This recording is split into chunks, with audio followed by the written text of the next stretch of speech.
আজকের নতুন একটা চ্যাপ্টার হাইপোথিসিস টেস্টিং বা test of hypothesis. Test of hypothesis, আসলে টেস্ট অফ হাইপোথিসিস বা হাইপোথিসিস টেস্টিং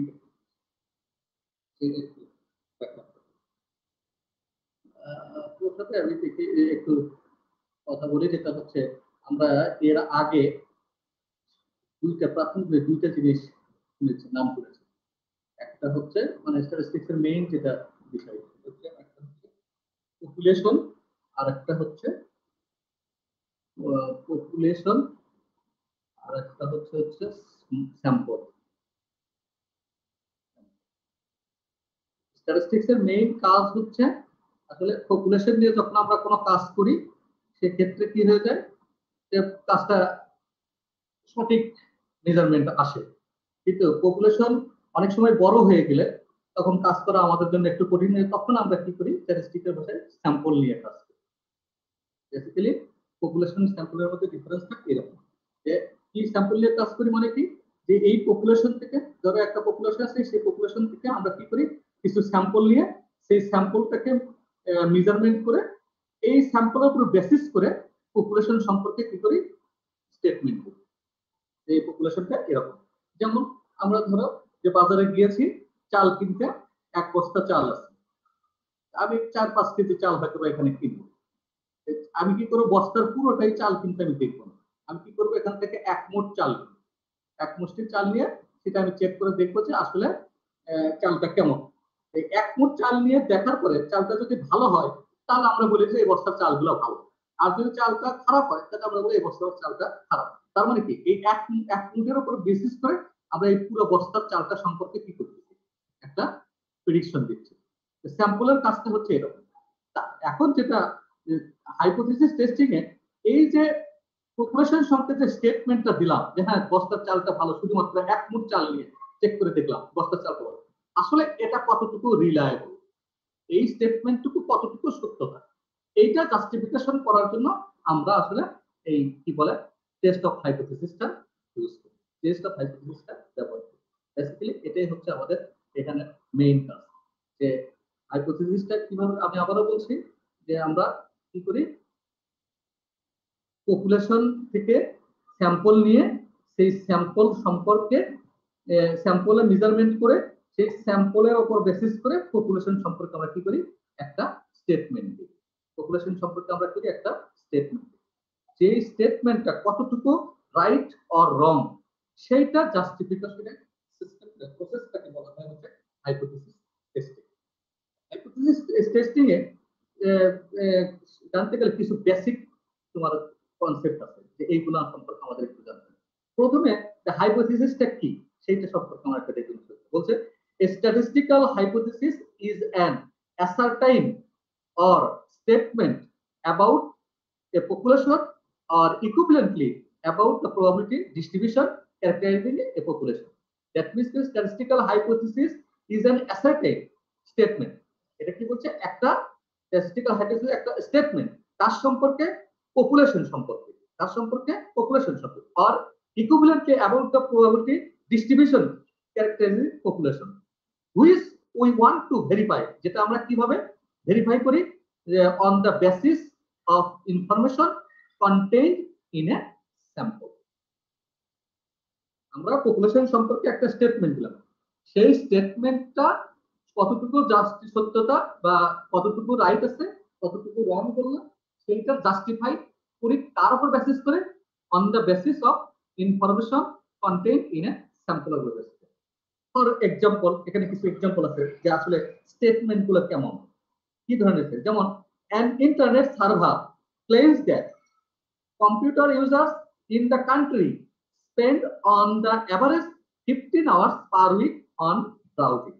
অর্থাৎ ধরো হাজিদারের যে ইন্টারনেট ওয়াইফাই সার্ভিসটা আমরা ইউজ করি বা যেটাই হোক আমরা ইউজ করি, টিচাররা ইউজ করি বা কর্মকর্তা যারা ইউজ করে, তাদের যে একটা সার্ভার আছে মেইন সার্ভার, এখন ওই মেইন সার্ভাররা ওরা করলো যে আমাদের সার্ভারে ব্রাউজিং হয় হচ্ছে পার উইকে 15 ঘন্টা ধরে। এখন এটা কি বলা হবে, তাহলে একটা ব্রাউজার সম্পর্কে স্টেটমেন্ট, এখন ওইটা আমাদের কি করতে হবে জাস্টিফিকেশন করতে হবে, সেটা জাস্টিফিকেশন করতে গেলে যারা ওখানে ওয়াইফাইটা ইউজ করে বা ব্রাউজিং করেন তাদেরকে জিজ্ঞাসা যে আপনি পার উইকে কত ঘন্টা সময় ব্যয় করেন ব্রাউজিং এর। এভাবে আমরা ডেটা কালেকশন করলাম, অর্থাৎ সকল কি বলে ব্রাউজারের কাছে না যায় আমরা ওখান থেকে যারা ইউজ করে তার মধ্যে 30 জন বা 25 জন বা 50 জন ব্রাউজার নিয়ে তাদের সম্পর্কে একটা জাস্টিফিকেশন করলো যে আপনারা কত ঘন্টা ইউজ করেন। এখন ওখানে হয়তো দেখা গেছে যে 300 এমপ্লয়ি ইউজ করে বা 300 বা তারও বেশি কি বলে ব্রাউজার ইউজ করছে। আমরা সেখান থেকে হয়তো 50 জনের উপর কি বলে কথা নিয়ে 50 জনের উপর ইনফরমেশন নিয়ে সেটা সম্পর্কে বলে দিলাম যে হ্যাঁ এটা 15 আওয়ার্স আর অন অ্যান এভারেজ 50 আওয়ার্স না এর বেশি অথবা কম। যদি মোটামুটি এরকমই আসে তাহলে বলছি যে হ্যাঁ তারা ইন্টারনেট সার্ভাররা যে ক্লেম করেছিল যে তারা তাদের কাস্টমাররা বা কম্পিউটার ইউজাররা পার উইকে অন অ্যান এভারেজ 15 আওয়ার কি করে, যদি মোটামুটি কাছাকাছি তাহলে তাদের কথাটাকে আমরা কি বলে নেব সত্য হিসেবে মেনে নেব। এটাই হচ্ছে টেস্টের ব্যাপার। এরকমই আরেকটা এক্সাম্পল হচ্ছে a physician may hypothesize that the recommended drug is effective 90% cases. অর্থাৎ একটা ফিজিশিয়ান বলতে আমরা ডাক্তারের কথা বলছি, একটা ডাক্তার যে কোনো একটা পার্টিকুলার ঔষধ সম্পর্কে বললো যে এটা ডিজিজের ক্ষেত্রে 90% কি করে ইফেক্টিভ, এটা কি 90%। এখন ফিজিশিয়ান এটা দাবি করলো যে এটা 90%। এখন এইটা সার্টিফিকেশনের জন্য আমরা যারা ওই নির্দিষ্ট ড্রাগটা যে রোগীদের কাছে ব্যবহার করা হয় সেই রোগীদের আমরা কিছু করলাম হয়তো প্রচুর পরিমাণ রোগী ব্যবহার করেছে 500-600 রোগী আমরা কি করলাম ওখান থেকে 15-20 জন বা 30 জন 40 জন রোগীকে নিয়ে এই ড্রাগটা ইউজ করে কতটুকু আপনি ফলাফল পেয়েছেন। ফলাফল করে দেখা গেল যে না মোটামুটি ভালো, তাদের কথার সাথে তারা যে 90% ইফেক্টিভ এটা বলছে তাহলে আমরা সেটাকে কি বলবো হ্যাঁ জাস্টিফাই করব। আর যদি সেটা কম হয় তাহলে আমরা সেটা তার স্টেটমেন্টটাকে কি করে দেবো রিজেক্ট করে দেবো অথবা অ্যাকসেপ্ট করব। প্রশ্নটা এখানে হয় স্টেটমেন্টটাকে কি করব বা তার স্টেটমেন্টটাকে রিজেক্ট করে দেবো অথবা তার স্টেটমেন্টটাকে অ্যাকসেপ্ট করব। সেটা বেসিস তার উপরে বেসিস অফ স্যাম্পলের উপর বেসিস করে আমরা স্টেটমেন্টগুলো দেব। সিমিলারলি এখানে একটা nutritionist claims that the at most 75% of preschool children in a certain country have protein deficient diets. অর্থাৎ একজন নিউট্রিশনিস্ট ক্লেম করলো যে সর্বোচ্চ 75% প্রিস্কুল চিলড্রেনরা কি করে প্রোটিন ডেফিসিয়েন্টে আছে। এখন এটা আমরা জাস্টিফিকেশনের জন্য আমরা হয়তো এরকম কিছু প্রিস্কুল চিলড্রেনের উপর সার্ভেটা চালাবো 50-100 জনের উপর চালায় তার উপর বেসিস করে হ্যাঁ কতটুকু এটা সত্যতা এই জাস্টিফিকেশন এই প্রসেসগুলোকে বলা হচ্ছে hypothesis. How to testing hypothesis, কিভাবে আমরা হাইপোথেসিস টেস্ট করি। এট ফার্স্ট প্রথমে set up A hypothesis concerning one or more population parameter. সাধারণত প্রথমে আমাদের কি করতে একটা হাইপোথেসিস সেট করতে হয় কনসার্নিং ওয়ান অর মোর পপুলেশনের যে প্যারামিটারগুলো আছে তার উপর বেসিস করে। যেমন পপুলেশনের প্যারামিটার মিন যদি হয় তার পপুলেশন প্যারামিটার মিন, হেডেন যদি হয় তার পপুলেশন প্যারামিটার সিগমা স্কয়ার, এগুলো হচ্ছে প্যারামিটার বলা হয়। আর স্যাম্পলের ক্ষেত্রে এই মিউটা x bar that is the statistic আর এটা হচ্ছে s square that is the statistic. স্যাম্পলের ক্ষেত্রে হলে স্ট্যাটিস্টিক আর পপুলেশন ক্ষেত্রে হচ্ছে প্যারামিটার। এই মেজারমেন্ট গুলোকে বলা হচ্ছে প্যারামিটার এবং স্ট্যাটিস্টিক। এগুলোর উপর বেসিস করে একটা বা একাধিকের উপর বেসিস করে আমরা সাধারণত হাইপোথেসিসটা করি। Select samples from the population, আমরা কি করি যখন এই প্যারামিটারের উপরে একটা হাইপোথেসিস ধরে নিলাম তখন আমরা এখান থেকে একটা এই পপুলেশন একটা স্যাম্পল সিলেক্ট করি সেটা একটা দ্বিতীয় ধাপ হচ্ছে compare his observation against the stated hypothesis. এবার আমরা কিন্তু এই যে স্যাম্পলটা সিলেক্ট করলাম আর যে স্টেটমেন্টটা দিলাম এই স্টেটমেন্টটাকে কি করি অবজারভেশন কম্পেয়ার করি তার সাপেক্ষে স্যাম্পলের সাপেক্ষে। And finally the researcher reject the hypothesis if the observation disagree with the stated hypothesis. If not, যদি এটা না করে তাহলে আমরা অ্যাকসেপ্ট করি, আর যদি এটা ডিসএগ্রি করে তাহলে আমরা এই স্টেটমেন্টটাকে রিজেক্ট করি। That is the main point of testing hypothesis. Concludes there are hypothesis is true or the sample fail to detect the difference between the true and hypothesis. এখানে আমরা কম্পেয়ারটা করি কার সাপেক্ষে, কম্পেয়ার করি হচ্ছে দুইটা ভ্যালু সাপেক্ষে, একটা হচ্ছে difference between the true value আর একটা হচ্ছে হাইপোথেসিস। এই দুটোর মাধ্যমে আমরা কম্পেয়ার। আমরা এটা কিভাবে কোনটা ট্রু ভ্যালু আর কোনটা হাইপোথেসিস ভ্যালু এটা আমরা নেক্সট পরবর্তী ধাপে আমরা এটা এক্সপ্লেইন করব। এখন আমরা দেখি টাইপস অফ হাইপোথেসিস। হাইপোথেসিসটা কয় ধরনের? There are two types of hypothesis. That is, one is null hypothesis and another is alternative hypothesis. One is null hypothesis, another is the alternative hypothesis. A null hypothesis is a statement which tells us that no difference exists between the parameter and the statistic being compared. আমরা যার যে statistic আর প্যারামিটারের মধ্যে compare করি সেই কম্পেয়ারের মধ্যে আসলে কোনো ধরনের ডিফারেন্স নাই। এই কোনো ধরনের ডিফারেন্স না থাকার স্টেটমেন্টটাকে বলতে হচ্ছে null hypothesis. A null hypothesis is usually denoted by H not. H থেকে হাইপোথিসিস বলা হয় ডিনোট করে, আর নট থেকে null hypothesis. A few more example of null hypothesis. তাহলে নাল হাইপোথিসিস বলছে there is no difference in the incidence of malnutrition between vaccinated and non-vaccinated children. Between vaccinated and non-vaccinated বলতে আমরা এরকম একটা group of চিলড্রেনকে কোন একটা particular ডিজিজের জন্য vaccine দিলাম, আর আরেকটা গ্রুপ অফ চিলড্রেনকে ভ্যাকসিন ছাড়াই তাদেরকে অবজার্ভ করলাম। এখন এখানে নাল হাইপোথিসিস বলছে there is no difference. malnutrition there is no difference, অর্থাৎ ভ্যাকসিনেটেড গ্রুপের চিলড্রেন এবং নন ভ্যাকসিনেটেড গ্রুপের চিলড্রেনদের অ্যাকচুয়ালি কোনো ধরনের ম্যালনিউট্রিশনের কোনো ধরনের পার্থক্য নাই। That is the null hypothesis, that is negative একটা। সাধারণত আমরা ভ্যাকসিন দেই আর ভ্যাকসিন না আলা অবশ্যই কি দুইটা গ্রুপ অফ পিপলের মধ্যে কি থাকবে, পার্থক্য থাকবে, এটাই হচ্ছে ন্যাচারাল কেস। কিন্তু আমরা নাল হাইপোথিসিস কি ধরতেছি there is no difference, actually তাদের মধ্যে কোনো ডিফারেন্স, অর্থাৎ যে ভ্যাকসিনটা দিছে ওই ভ্যাকসিনটা আসলে কোনো কার্যকারিতা নাই, এটাকে মিন করছে। এবার আরেকটা example, males do not smoke more than female. আমরা কি বলতেছি, males do not smoke more than, অর্থাৎ মেয়েদের চেয়ে ছেলেরা বেশি স্মোক করে না।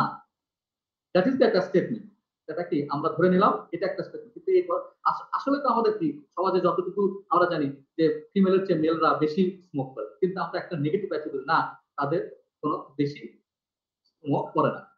That is the null hypothesis. There is no association between level of education and knowledge of child nutrition among the women.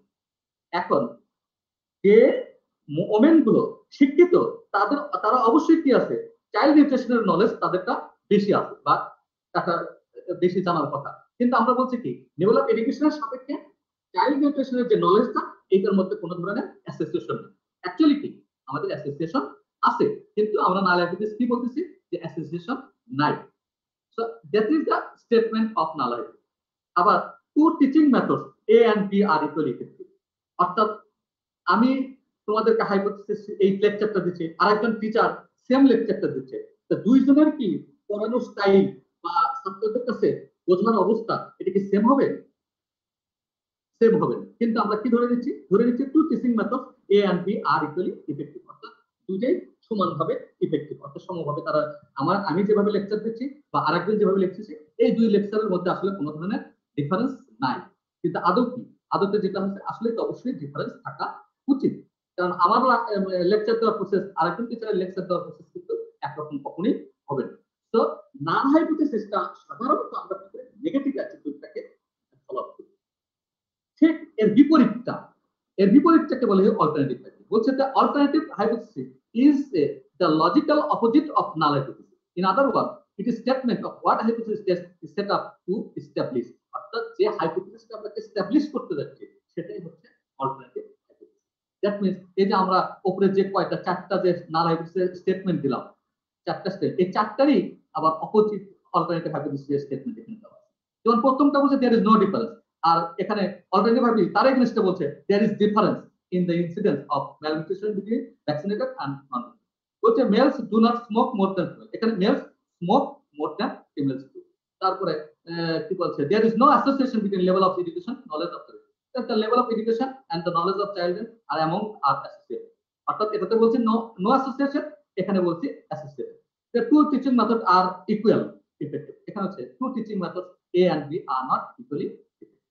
that means null hypothesis যেটা ধরবো ঠিক তার বিপরীতটা অল্টারনেটিভ হাইপোথিসিস, অথবা অল্টারনেটিভ হাইপোথিসিস যা আছে ঠিক তার বিপরীতটা নাল হাইপোথিসিস। সিস্টেমটাই সাধারণত আমাদের কি থাকে প্রবলেমে হাইপোথিসিস যেকোনো একটা ডিফাইন করা থাকে, যেকোনো একটা হাইপোথিসিস আমাদেরকে কি করতে ডিফাইন করা থাকে, সেটা ল্যাঙ্গুয়েজে হতে থাকে অথবা ম্যানুয়ালি হতে থাকে, যেভাবে আমাদের হাইপোথিসিসটা ডিফাইন করা থাকে। ডিফাইন করতে ঠিক অল্টারনেটিভলি আমরা আরেকটা লিখব। এরপর বলতেছে আরেকটা টপিক হচ্ছে স্ট্যাটিস্টিক্যাল সিগনিফিকেন্স। এইবার আমরা দেখবো এই যে কি বলে যে রেজাল্টটা আসলো, এটা টেস্টটা করছি সেটা কতটুকু সিগনিফিকেন্ট সেটা দেখার জন্য আমাদের significance test is statistical test that estimates the likelihood that an observed study results is due to chance or not.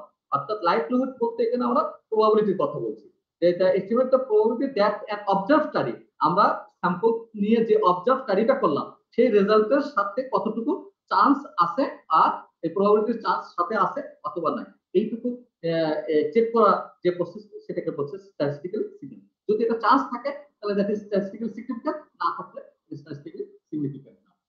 এই টেস্টগুলোর মধ্যে আরো কিছু টেস্টের কিছু ধরন আছে, যেমন বলছে ওয়ান টেইল টেস্ট, এটা একটা কি ওয়ান টেইল টেস্ট।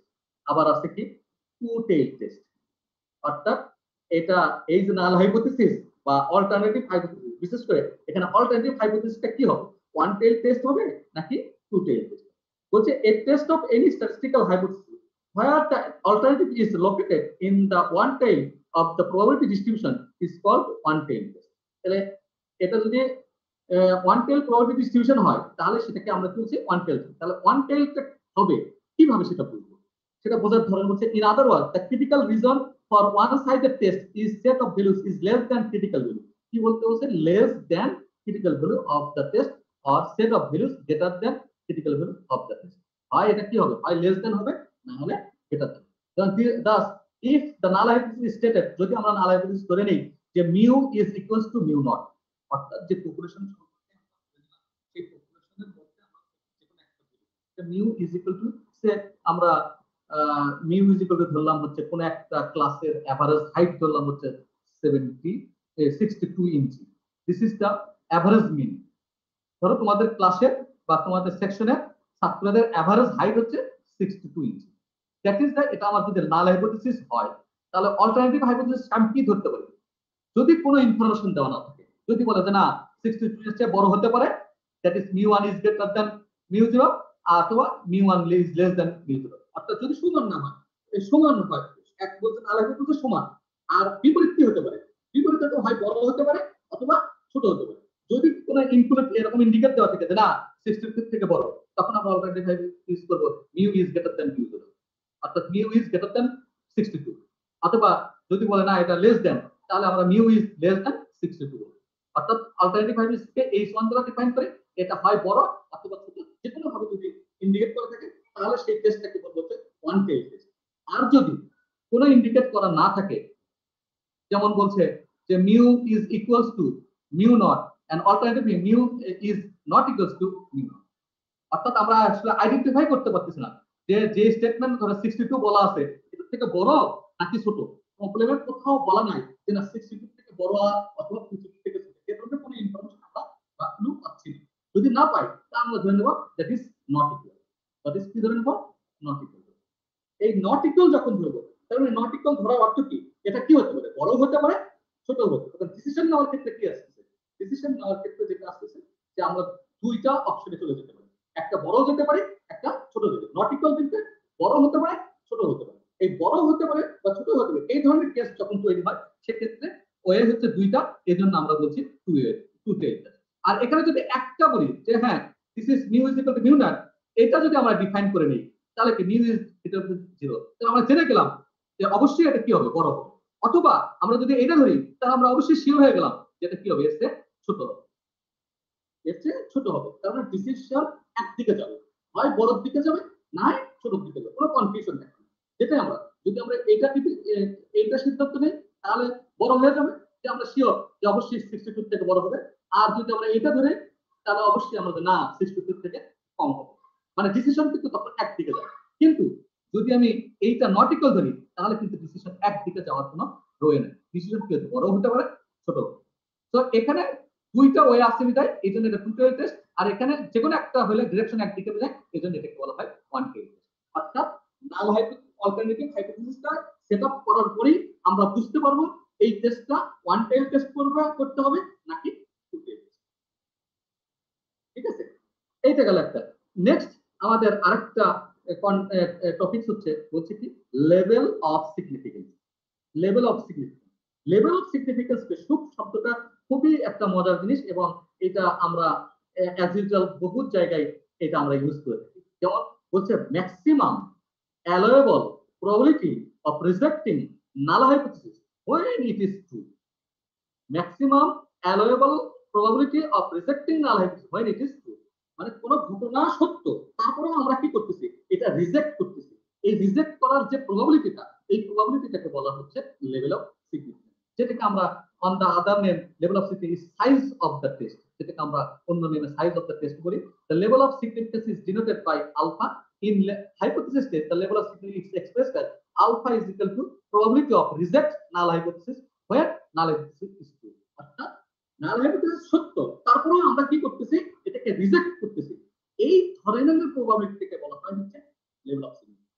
যেমন ধরো সাধারণত এই আমরা বিভিন্ন জায়গায় বলে থাকি, যেমন সাধারণ কথা আমাদের ম্যাথ দেখি না, ম্যাথের গায়ে কিন্তু লেখা আছে সাধারণত একটা ম্যাথের ম্যাথ বক্সে কাঠি থাকে 50টা, কিন্তু ম্যাথের গায়ে কিন্তু লেখা আছে +-2। অর্থাৎ ওরা কিন্তু একটা কি নিয়ে রাখছে, কোম্পানি একটা শক্তি নিয়ে রাখছে ভুল করা, যে কি তারা কাউন্টিং এর ক্ষেত্রে 50টা না দিয়ে আসতে +-2, অর্থাৎ 48টাও দিতে পারে, 52টাও দিতে পারে, 51টাও দিতে পারে, 49টাও দিতে পারে, আবার 50টাও দিতে পারে। যদি তুমি ক্লেম করে এই মাসের ম্যাচে তো 50টা থাকার কথা, কিন্তু কাঠি 50টা নেই, আছে কত 48টা, তুমি ক্লেম করতে পারবে না। কেন করতে পারবে না? তারা লিখেই নিছে যে 48টাও থাকতে পারে। তার মানে কি, তারা যে এই যে দুইটা কম দেওয়ার কম দিয়েছে এই ক্ষমতাটুকু তারা আগেই স্বীকার করে দিয়েছে। এই যে দুইটা কম দেওয়ার পার্সেন্টেজটা কতটুকু তারা কম দেবে বা কতটুকু ভুল হতে পারে, এইটুকু বলতেছে হচ্ছে লেভেল অফ সিগনিফিকেন্স। এই অংশটুকুকে তারা কি বলতেছে, লেভেল অফ সিগনিফিকেন্স।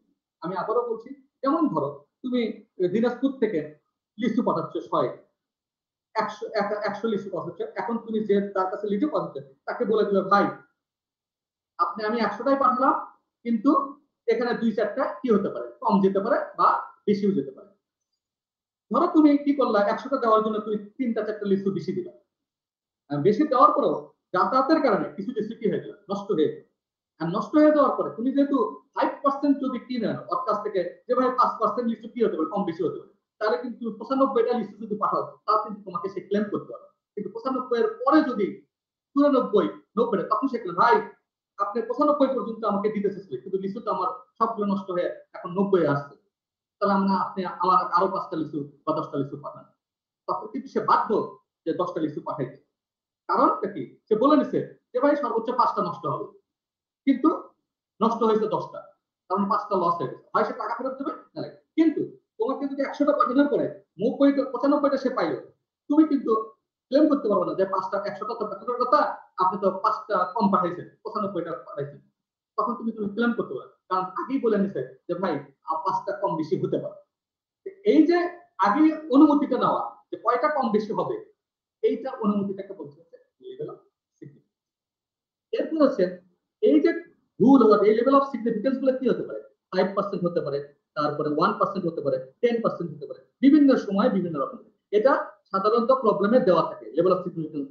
যদি ম্যাক্সিমাম কেসে আমাদের 5% দেওয়া থাকে, অর্থাৎ 0.5%। কিন্তু যদি কোথাও দেওয়া না থাকে, উল্লেখ না থাকে যে লেভেল অফ সিগনিফিকেন্স অ্যাকচুয়ালি কত, দেওয়া নাই, তখন আমরা ধরে নেই এটা হচ্ছে 5%। আমরা তখন ধরে নেই এটা 5% করতে হবে। তো অ্যাজ ইউজুয়াল আমরা সাধারণত 5%, যদি উল্লেখ করা থাকে ভালো, না উল্লেখ করা না থাকে সাধারণত আমরা 5%। এবার আমরা এররের একটু ঘটনা দেখি। এই এরর গুলো কি?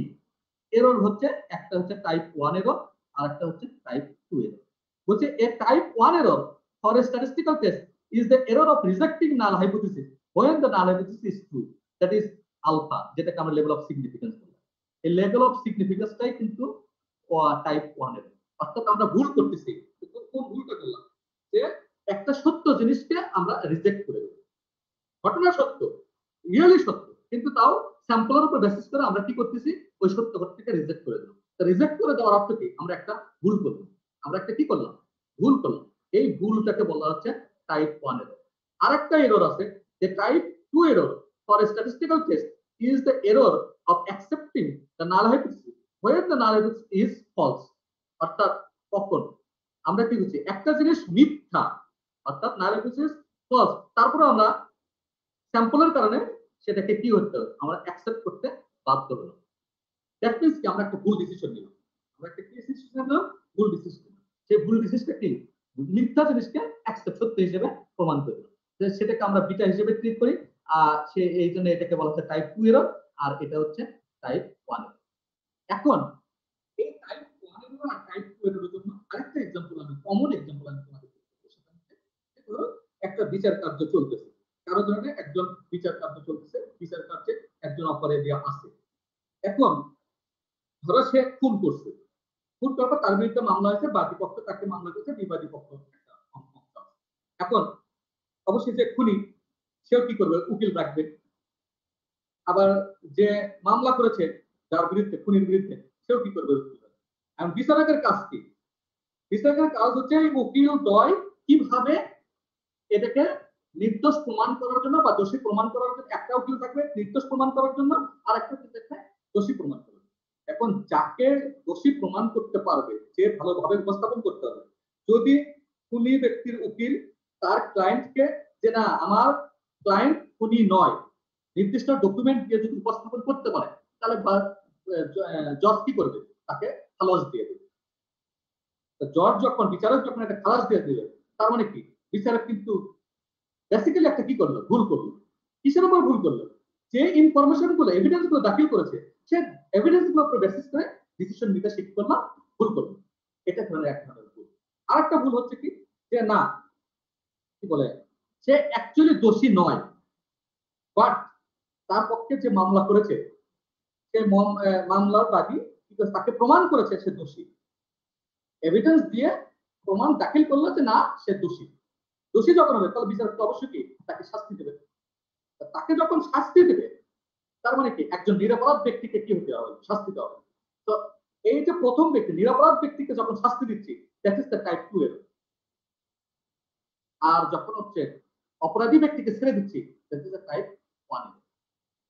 ঠিক আছে, এই দুটো হচ্ছে দুইটা কেস। এর পাওয়ার অফ দ্য টেস্ট কি, পাওয়ার অফ দ্য টেস্টটা জাস্ট এই দুটোরই বিপরীত, যেটা যেটা সত্য সেটাকে রিজেক্ট করা, এবং এই জিনিসটা ফলস সেটা ফলসকে আমি কি করতেছি, রিজেক্ট করতেছি।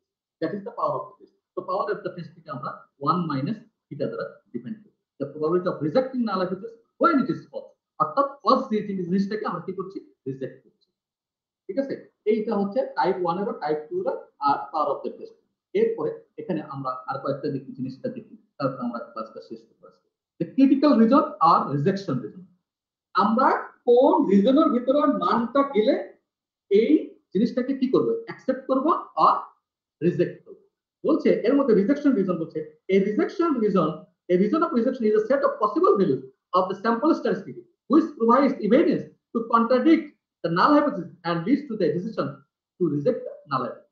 In other words, the ranges of values that will lead to reject the of a null hypothesis. অর্থাৎ একটা ভ্যালু, একটা রেঞ্জের ভ্যালু পাওয়া যাবে, ওই ভ্যালুর মধ্যে যদি, ওই রেঞ্জের মধ্যে যদি টেস্টের মানটা, ক্রিটিক্যাল ভ্যালুর মানটা পড়ে, তাহলে সেটাকে আমরা রিজেক্ট করব, আদারওয়াইজ আমরা এটাকে অ্যাকসেপ্ট করব। আর অ্যাকসেপ্ট রিজন এরকমই সিমিলারলি ওইরকম একটা রিজন পাওয়া যাবে। যেমন আমরা বেসিক্যালি এরকম একটা কার্ভ দেখেছি, মনে আছে কিনা, এরকম একটা কার্ভ। এখন এই কার্ভের এরকম থাকে, এরকম একটা রিজন থাকে, আবার কার্ভের একটা রাইট সাইডে থাকে দাগ দেওয়া, আর একটা থাকে হচ্ছে দুই পাশে। যে যদি ওয়ান টেইল টেস্ট হয় তাহলে এরকম হবে, হয় এটা পাবো না এটা পাবো, হোয়াইট টেইল টেস্ট হবে, হয় রাইট থেকে পাবো লেফট থেকে পাবো, এটা রিজেকশন রিজন, রিজেকশন রিজন, এটা হচ্ছে অ্যাকসেপ্টেন্স রিজন। এটার ক্ষেত্রে, রাইটের ক্ষেত্রে এটা হচ্ছে অ্যাকসেপ্টেন্স রিজন, আর এটা হচ্ছে রিজেকশন রিজন। আর এটার ক্ষেত্রে এইটা হচ্ছে অ্যাকসেপ্টেন্স রিজন, এটা হচ্ছে অ্যাকসেপ্টেন্স রিজন, আর এইটাও রিজেকশন রিজন, এইটাও রিজেকশন রিজন। টু টেইলের ক্ষেত্রে রিজেকশন রিজন দুইটা, একটা রাইট থেকে একটা লেফট থেকে। টু টেইল টেস্ট, এটা that is the two tail test. যদি টু টেইল হয়, টু টেইল টেস্ট হয়, ঠিক আছে। আর এগুলো হচ্ছে ওয়ান টেইল, একটা রাইট টেইল টেস্ট, একটা হচ্ছে লেফট টেইল টেস্ট। এটাকে বলবো যদি রাইট সাইডে থাকে অর্থাৎ গ্রেটার দেন হয় তাহলে রাইট টেইল টেস্ট, আর যদি লেস দেন হয় তাহলে লেফট টেইল টেস্ট। তো যে ভ্যালুটা এই রেঞ্জের মধ্যে পড়বে তাহলে আল্লাহ হাইপোথিসিস করবে, অ্যাকসেপ্ট করবে। আর যদি এই রেঞ্জের মধ্যে পড়ে তাহলে রিজেক্ট করবো। সিমিলারলি রাইট টেলের ক্ষেত্রে যদি এই পাশে পড়ে তাহলে অ্যাকসেপ্ট করবো, এই পাশে পড়লে রিজেক্ট করবো। আর টু টেল প্রেসার এই পাশে পড়লেও রিজেক্ট করবো, এই পাশে পড়লেও রিজেক্ট করবো, শুধু মাঝখানে থাকলে এই রেঞ্জের মধ্যে থাকলে সেটাকে that is the acceptance region আর রিজেকশন। এখন কোন ভ্যালুটা অ্যাকসেপ্টেন্স রিজন আর রিজেকশন রিজনের মধ্যে পড়বে, সেটা হচ্ছে কি এই যে টেস্ট স্ট্যাটিস্টিক, এই যে টেস্ট স্ট্যাটিস্টিকের ভ্যালুটা, অর্থাৎ the test statistic whose value is used to provide evidence about the null hypothesis can be rejected or accepted all the test value. অর্থাৎ এমন একটা, এটাকে এই টেস্ট স্ট্যাটিস্টিকটা হচ্ছে প্রত্যেকটা টেস্টের এক একটা ফর্মুলা থাকে, এই ফর্মুলার উপর বেসিস করে কিছু ভ্যালু পাওয়া যায়, ওই ভ্যালুটাকে বলা হচ্ছে, ওই ফর্মুলাটাকে বলা হচ্ছে না টেস্ট স্ট্যাটিস্টিক। সেটা এক একটা টেস্টের জন্য এক একটা ফর্মুলা, সেই ফর্মুলাকে বলা হচ্ছে টেস্ট স্ট্যাটিস্টিক। এই ভ্যালুটা এই রেঞ্জের মধ্যে থাকলো কি থাকলো না সেইটা তখন রিজেক্ট করব কি অ্যাকসেপ্ট করব। আর প্রশ্ন হচ্ছে স্যার তাহলে আমরা এই রিজনগুলো কিভাবে তৈরি করব? এই রিজনটা যে ভ্যালুটা যে এই পয়েন্টে, বা এই ভ্যালুটা যে এই পয়েন্টে, বা এটা যে এই পয়েন্টে এই পয়েন্টে, এগুলো আসলে কি বের করব? সেইটাকে বলা হচ্ছে, ওই ভ্যালুটাকে বলা হচ্ছে critical. The value that is compared with the test statistic to determine whether null hypothesis should be rejected. অর্থাৎ এইটা হচ্ছে টেস্ট স্ট্যাটিস্টিক, এই ক্রিটিক্যাল ভ্যালুটার সাহায্যে আমরা এই রিজনটা ডিফাইন করব। এই ক্রিটিক্যাল ভ্যালুর সাহায্যে আমরা এই রিজনটা ডিফাইন করব। এটাকে কোনটা, কোন অংশটুকু রিজেকশন রিজন, কোন অংশটুকু অ্যাকসেপ্টেন্স রিজন, এই ক্রিটিক্যাল ভ্যালুর সাহায্যে আমরা ডিফাইন করব। ঠিক আছে? এই ক্রিটিক্যাল ভ্যালুটা দুই ভাবে পাওয়া যায়। একটা পাওয়া যায় হচ্ছে এই পি ভ্যালুর সাহায্যে, প্রবাবিলিটি ভ্যালুর সাহায্যে। আরেকটা পাওয়া যায় হচ্ছে সার্চ থেকে, অর্থাৎ স্ট্যাটিস্টিক্যাল কিছু টেবিল আছে, এই টেবিল থেকে এই ক্রিটিক্যাল ভ্যালু করব, যে টেবিলগুলো বিভিন্ন প্রবলেম পড়াশোনা আমরা থেকে প্রোভাইড করি। যেমন এর আগে তোমাদের গত প্রবাবিলিটি ডিস্ট্রিবিউশনের ক্ষেত্রে আমরা নরমাল টেবিল ইউজ করি, নরমাল ডিস্ট্রিবিউশনের কিছু ভ্যালু দেখা একটা বইয়ের সেটা আমরা দেখেছি। সিমিলারলি এখানে যে টেস্ট আছে প্রত্যেকটা টেস্টের এক একটা করে ক্রিটিক্যাল ভ্যালু চার্ট আছে, টেবিল আছে, ওই টেবিলটার থেকে আমরা কি করব, এই ক্রিটিক্যাল ভ্যালুগুলো নির্ণয় করব। তো ওই এইগুলো যখন আমরা প্রবলেম করতে যাব তখন আমরা এটা দেখব যে কিভাবে ক্রিটিক্যাল ভ্যালুটা আমরা নির্ণয় করব। ঠিক আছে? এটা এরপর হচ্ছে ডিসিশন টুল বলছে, এটা যদি আমরা পি ভ্যালুর সাহায্যে যদি আমরা ডিসিশন, যে if P value is less than 0.2 the results are regarded as highly significant. If p value is between these, the results are regarded statistically significant. If p value is between this and this, so the regarded only then. অর্থাৎ p value, এই যে probability ভ্যালুগুলো মান কত এর চেয়ে বেশি বা কম, এগুলো কিছু মান দেওয়া আছে, তার কম বেশি এটা স্ট্যাটিস্টিক্যালি সিগনিফিক্যান্ট, নট সিগনিফিক্যান্ট বা হাইলি সিগনিফিক্যান্ট, সেগুলো সম্পর্কে এখানে এক্সপ্লেনেশন। এখন এই p ভ্যালুটা কিভাবে ক্যালকুলেট করব? Suppose the calculated value of test statistic z is equal to this. আমরা একটা নরমাল টেস্টের টেস্ট স্ট্যাটিস্টিকের ভ্যালু পেলাম এত। So the p value is determined the standard normal table in a আমরা যে নরমাল টেবিলটা গত দিনে দেখা, সেই standard normal table looking at that we see that probability of observing যে এত এবং এত, একবার গ্রেটার দ্যানের মান বের করব, একটা লেস দ্যানের মান। when the null hypothesis, ওই দুইটা probability this and this, এই দুইটা মান যোগ করলে যে মানটা পাবো, this is our p value। এখন এই p ভ্যালুটা কত? 0.01। তার মানে কি বলছে কি, if the p value is less than it, এটা কি এটা সে লেস দ্যান না গ্রেটার দ্যান, যে অবশ্যই between 0 to l। তো যেহেতু এই রেঞ্জের মধ্যে, so results are regarded statistically significant। অর্থাৎ যে টেস্ট স্ট্যাটিস্টিকের মান 2 - 2.5 তার p ভ্যালুর মান আসছে হচ্ছে এত, সো ওই টেস্টটা হচ্ছে স্ট্যাটিস্টিক্যালি সিগনিফিক্যান্ট। স্ট্যাটিস্টিক্যালি সিগনিফিক্যান্ট করতে নাল হাইপোথিসিস কি হবে? রিজেক্ট হবে। নাল হাইপোথিসিস রিজেক্ট মানে কি? স্ট্যাটিস্টিক্যালি সিগনিফিক্যান্ট মানে কি? তার মানে যেটা সাধারণত দুইটা প্রসেসের মধ্যে কি আছে, ডিফারেন্স আছে। স্ট্যাটিস্টিক্যালি সিগনিফিক্যান্ট করতে আমরা বুঝাবো যে হ্যাঁ সাধারণত পার্থক্য থাকার কথা, ছেলেদের হাইট মেয়েদের হাইটের মধ্যে অবশ্যই কি আছে, পার্থক্য আছে, তার মানে স্ট্যাটিস্টিক্যালি সিগনিফিক্যান্ট আছে। এটা যখন আমরা উত্তর করব সেটা ক্ষেত্রে বলতে পারি। এবং এক্ষেত্রে কি আছে, একটা কনফিডেন্স ইন্টারভ্যাল আছে। The confidence interval for some unknown parameter is known as the interval, which consists of two numerical values depending range of values such that the parameter may be expected to include by the interval with the significant specific degree of freedom. অর্থাৎ confidence ইন্টারভ্যালটা আমরা সাধারণত এই যে এতগুলো মান পাইলে মানগুলোর উপর base, যেমন x bar, z alpha by 2, sigma by root over n, mu less than. অর্থাৎ এখানে এই যে পপুলেশনের মিন যে মানটা, ওই মানটা এই মান এবং এই মানের মধ্যে থাকে, যদি এই মানের মধ্যে থাকে দ্যাট ইজ কি বলছে টেস্টিং প্রসিডিউর। আমরা প্রথম দিকে হাউ টু টেস্টিং 4টা বা 5টা পয়েন্ট দিকে আসছে, মনে আছে কিনা দেখো, এখানে আমরা 4টা বা 5টা point how to testing hypothesis, এই যে 4টা 5টা পয়েন্ট আছে এখানে, এই চারটা পয়েন্ট পোস্টে এখানে জাস্ট খালি পয়েন্ট আকারে বের করা আছে। এখানে হাউ টু টেস্টিং প্রসিডিউর এই কয়েকটা পয়েন্টটাকে কি করা আছে, ইলাবোরেট করা আছে। এখানে কি করা আছে, ইলাবোরেট করা আছে। এই টেস্টিং প্রসিডিউরটা ইলাবোরেট করা আছে। জাস্ট এখানে এটার স্টেট নাল হাইপোথিসিস কি কি হবে এগুলো সব এখানে কি বলে এক্সপ্লেনেশন। তো আমাকে যদি write the testing procedure as general কেসে, তখন আমাকে এই পয়েন্ট করতে হবে। Write the testing procedure, testing procedure বলতে তখন আমাকে এই কয়েকটা পয়েন্ট বলতে হবে। আর যদি স্পেসিফাইড করে দেওয়া যায় কোন টেস্টের জন্য, এখানে কিছু টেস্ট ফর স্পেসিফিক্যালি এখানে এরপরে নেক্সট দিনে আমরা এগুলো আলোচনা করব যে কোন সিচুয়েশনে কোন ধরনের টেস্ট ইউজ করব এবং কোন টেস্ট স্ট্যাটিস্টিকটা ইউজ করব। এটা আমরা নেক্সট কোন একটা ক্লাসে আর পরবর্তী ক্লাসে আমরা এগুলো নিয়ে দেখব। কখন ওয়ান টেল টেস্ট হবে, কখন টু টেল টেস্ট হবে, কখন মিন টেস্ট হবে, কখন সিঙ্গেল মিন টেস্ট হবে, লার্জ স্যাম্পল হবে, কখন স্মল স্যাম্পল, এগুলো আমরা ডিটেইলস পরবর্তী ক্লাসে আলোচনা করব। ঠিক আছে, যে টেস্ট গুলো কখন কোনটা ইউজ করব সেটা আমরা করব। যে কারো যদি কোশ্চেন থাকে সেক্ষেত্রে তোমরা বলতে পারো।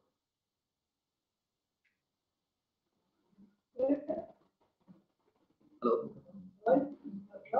স্যার, কারো যদি কোশ্চেন থাকে সেক্ষেত্রে তোমরা জিজ্ঞাসা করতে পারো।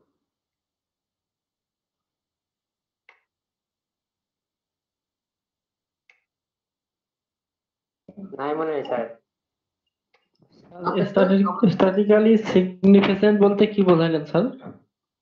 স্ট্যাটিস্টিক্যালি সিগনিফিকেন্ট বলতে যেটা বুঝলাম, ধরো তোমাদের ক্লাসে আমি বললাম যে তোমাদের ক্লাসের এভারেজ হাইটটা কত, একজন স্টুডেন্ট আমাকে বললো যে স্যার আমাদের ক্লাসের এভারেজ হাইট হচ্ছে 62 ইঞ্চি। ঠিক আছে, তার মানে কি ওই স্টুডেন্টটা তোমাদের ক্লাস সম্পর্কে একটা কি দিল, আমাকে ইনফরমেশন দিল। আমি অ্যাজ এ স্ট্যাটিস্টিশিয়ান হিসেবে আমি কি ওই স্টুডেন্টকে কথাটাকে বিশ্বাস করব?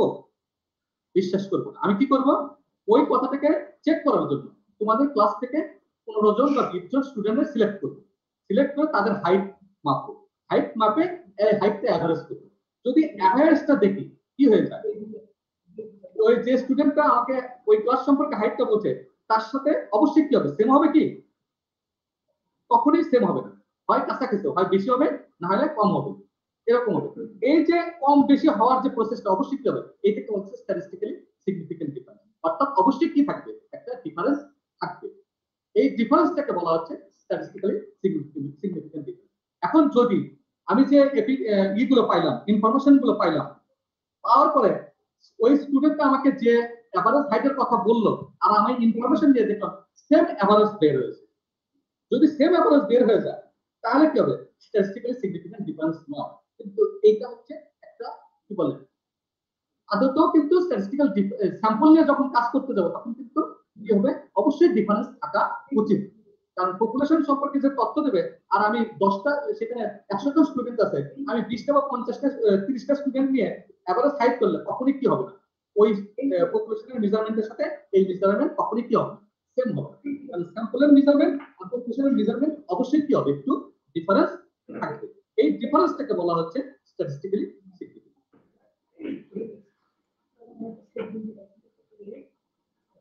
জি স্যার। থাকলে বলো।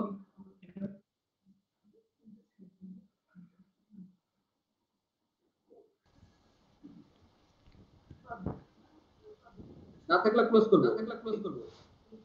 স্যার নাল হাইপোথিসিস কি কখনো ট্রু হতে পারে? হ্যাঁ, এখন ঘটনা হচ্ছে কি, আমি আবারও বলি, নাল হাইপোথিসিসটা আমরা সাধারণত নেগেটিভ অ্যাপ্রোচ করি। সবসময় চিন্তা করব, নাল হাইপোথিসিসটা আমরা কি কোন অ্যাপ্রোচটা করি, নেগেটিভ।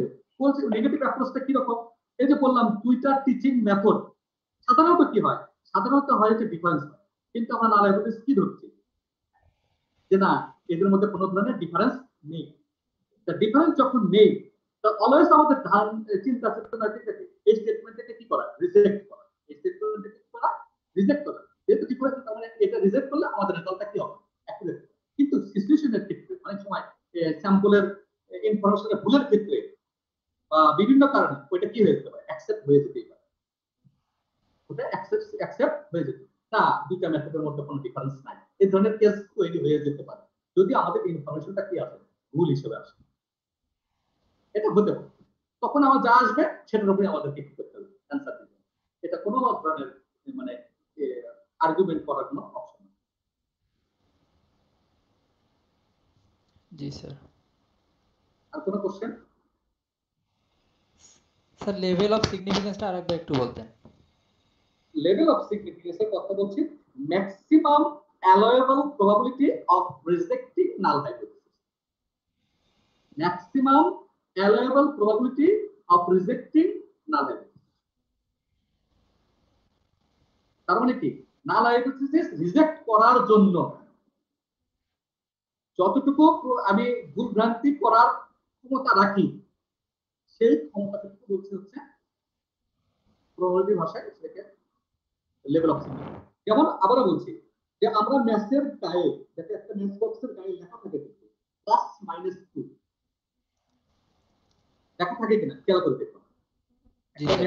ম্যাথ বক্সের প্লাস মাইনাস 2 লেখা থাকে। ম্যাথের বক্সে সাধারণত কয়টা কাঠি থাকার কথা? 50টা, রাইট? এখন যেহেতু ম্যাথের বক্সগুলোতে কি করা হয়, মেশিন দিয়ে ভরানো হয়, অনেক সময় কি করতে পারে, 50টা না হয়ে 48টা 49টা হতে পারে, হতে পারে না? জি স্যার। বা 51 52টা হতে পারে কিনা, যেহেতু মেশিন দিয়ে দেয়, এরকম কিন্তু হতে পারে। হতে পারে যখন তুমি 50টা না হয় 48টা হলো, তার মানে কি তুমি ম্যাচের ক্যাটেগরি দেখলে যে কোম্পানিকে ভাই আপনার কাছে 50টা থাকার কথা, কিন্তু দিলাম কয়টা, 48টা হলো। তুমি কিলেন তো আরো 2টা কাটি দেয়, কোম্পানি কিন্তু তোমাকে 2টা কাটি দেবে না। কেন দেবে না? সে ওখানে ম্যাচের গায়ের উপর লিখে রাখছে যে কি প্লাস মাইনাস 2। তার মানে সে আগেই সেই ক্ষমতাটুকু, ভুল করার ক্ষমতাটুকু, অর্থাৎ 50-এর কম বা 50-এর বেশি দেওয়ার ক্ষমতাটুকু নিয়ে নিয়েছে কিনা সে ডিক্লেয়ার করে দিয়েছে। জি স্যার। এই যে ক্ষমতাটুকু নিল, অর্থাৎ ভুল করার ক্ষমতা নিল না সে, 50টা না দিলেই তো ভুল নাকি? জি স্যার। এই ভুল করার ক্ষমতাটাকে বলা হচ্ছে লেভেল অফ সিগনিফিকেন্স। তুমি যেমন কোথাও লিচু পাঠাচ্ছ, আগে বলে নিলে ভাই 100টার মধ্যে কিন্তু 5-7টা কি হতে পারে, নষ্ট হয়ে যেতে পারে। তার মানে কি, তুমি যদি 5-7টা কমও পাঠাও, ও কিন্তু তোমাকে কি করতে পারবে, ক্লেম করতে পারবে। তুমি আগে কি করে দিলা, তার কাছ থেকে কম করে, মানে কম যে দিতে পারবা সেইটুকু চাই না। কথা বুঝা গেছে? কারণ কখনোই কি হয় না 100% রাইট পজিশন পাওয়া যায়। এই যে ভুল করার ক্ষমতা, কম দেওয়ার ক্ষমতা তুমি নিয়ে নিলে, এটাকে বলা হচ্ছে লেভেল। বলছে maximum allowable probability of rejecting null hair null. অর্থাৎ আমি যে বলতেছি, আমি একটা স্টেটমেন্ট দেব যে ভাই কি বলে 10টা কম আসছে, এই স্টেটমেন্টটাকে রিজেক্ট করে দিবা কখন? যদি তুমি আগেই পারমিশন নিয়ে থাকো যে না আমি 5টা যে কম দিতে পারছি, কম দিব, এটা কিন্তু আপনার কাছ থেকে আগে শুনে নিয়েছি, বা কম হতে পারে এটা কিন্তু আগে। যখন আমি তুমি এই কথাটা বলো, তখন কিন্তু আমার ক্লেমটা কি থাকবে, আমার ক্লেম তখন কি করতে, তুমি রিজেক্ট করে দিবে, রাইট অর রং? কথা বুঝাইতে পারছি আমি? জি স্যার। এটাকে বলা হচ্ছে লেভেল অফ সিগনিফিকেন্স। আর কোনো কোশ্চেন? স্যার হাইপোথিসিসের ডেফিনিশনটা অনেক কঠিন মনে হচ্ছে। হাইপোথিসিসের ডেফিনিশন ওখানে যেটা আছে সেটা জাস্ট একটা ল্যাঙ্গুয়েজ মতো, স্বাভাবিকভাবে চিন্তা করো। এটা আমি তোমাকে একটা বলি যে হাইপোথিসিসটা হচ্ছে একটা স্টেটমেন্ট। স্টেটমেন্ট কি, সাধারণত একটা বর্ণনা দেওয়া যে আজকে বৃষ্টিপাত হবে, এই যে একটা স্টেটমেন্ট দিলাম। এখন এটা আমি বলে দিলাম আজকে বৃষ্টিপাত হবে, তুমি এটা জাস্টিফিকেশন করবে, তার উপর বেসিস করে তুমি কি করবে, স্যাম্পল যে আজকের দিনে পূর্বে এই দিনগুলোতে এই বা আবহাওয়া থাকলে বৃষ্টি হয়েছে কি হয় নাই, সেটার উপর বেসিস করে তুমি আমার ডিসিশন নিবা। এই যে ওই ডিসিশন নিয়ে হ্যাঁ আমার কথা সত্য কি মিথ্যা, বা এরকম অনেক সময় বলে না যে সাধারণত এই সিজনে বৃষ্টিপাত প্রচুর হয়, তুমি এই কথাটাকে কিভাবে জাস্টিফাই করবে যে পূর্বে এরকম সিজনে বৃষ্টিপাত আসলে প্রচুর হয়েছে কিনা? যদি প্রচুর হয়ে থাকে তাহলে আমার কথাটাকে তুমি মেনে নিতে পারো, আর যদি না হয়ে থাকে তাহলে তুমি বলে দিবা যে না, তাদের কথা মিথ্যা। এই যে আমি একটা স্টেটমেন্ট দিলাম, তুমি সেটা জাস্টিফাই করলে কিসের ভিত্তিতে, স্যাম্পলের ভিত্তিতে। এই প্রসেসটাকে বলছে শুধু জি এই স্যার, প্রসেসটাকে বলছে